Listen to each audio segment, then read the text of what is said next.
Friends, welcome to my YouTube channel Sanjeev Pathshala. मैं हूं मनीष कुमार एक नए स्टोरी के साथ। आज जो कहानी आपके सामने पेश करने वाला हूं एक छोटी सी कहानी है टाइटैनिक की। आपने ये नाम जरूर सुना होगा, टाइटैनिक द अनसिंकेबल शिप। मैं आपको बता दूं एक ऐसी कहानी जो आपको रूह तक भी हिला दे। मैं यकीन दिलाता हूं कि अगर आप टाइटैनिक की छोटी सी स्टोरी को पढ़ेंगे तो डीपली यानी कि डिटेल्स में जाकर पढ़ने की कोशिश जरूर कीजिएगा। अब तक दुनिया के इतिहास में टाइटैनिक को सबसे बड़ी सीप का दर्जा दिया गया है और इस कहानी को आपके सामने रखने का मेरा मुख्य मकसद यह है कि मैं आपको बता देना चाहता हूं कि दुनिया में जो कुछ भी चीजें हैं हम अपने फर्ज के लिए यहां उत्पन्न किए हैं, लेकिन अगर हमारे अंदर ये ईगो आ गया कि हमने जो कुछ भी किया ये कुछ होगा ही नहीं, हम तो भगवान हो गए, तो ये आपका भूल है दोस्त, क्योंकि कुछ भी यहां हो सकता है।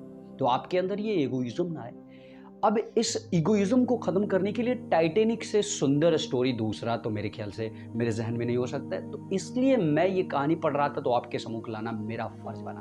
आप ध्यान से सुनिएगा। टाइटैनिक जिसे अनसिंकेबल शिप कहा जाता था, टाइटैनिक को सर्वप्रथम 1912 में तैयार किया गया था, जिसमें 2200 से भी अधिक लोग बैठ सकते थे और बैठे थे।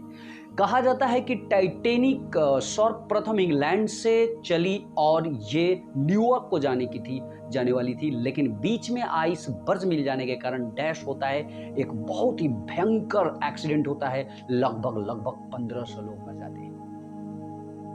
अब इस बात को आप ध्यान से सुने होंगे तो इससे क्या सीख सकते हैं कि जिस जहाज का नाम अनसिंकेबल द टाइटैनिक रखा गया था, यानी कि न डूबने वाली जहाज, वो अपनी पहले ही यात्रा में डूब जाती है।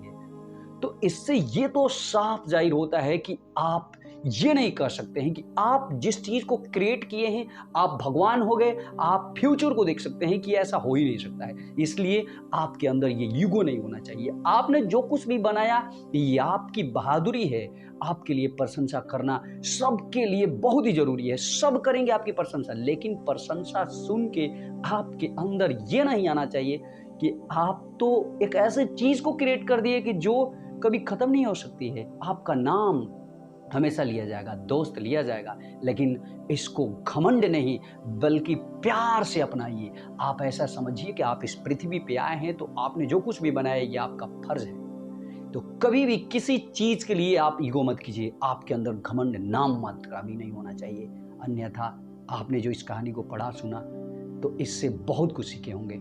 इसलिए मैं कहता हूं दोस्त, हम सब यहाँ किस लिए आए हैं? अपने फर्ज पूरा करने के लिए, कुछ करने के लिए, दूसरे की मदद करने के लिए। इसलिए हमें अपने अंदर कभी भी इगोइज्म नहीं आना चाहिए और नहीं आने देना चाहिए। बस आज के लिए इतना ही। एक बार फिर कुछ नया चीज़ों के साथ जरूर मिलूंगा, तब तक बने रहिए और देखते रहिए।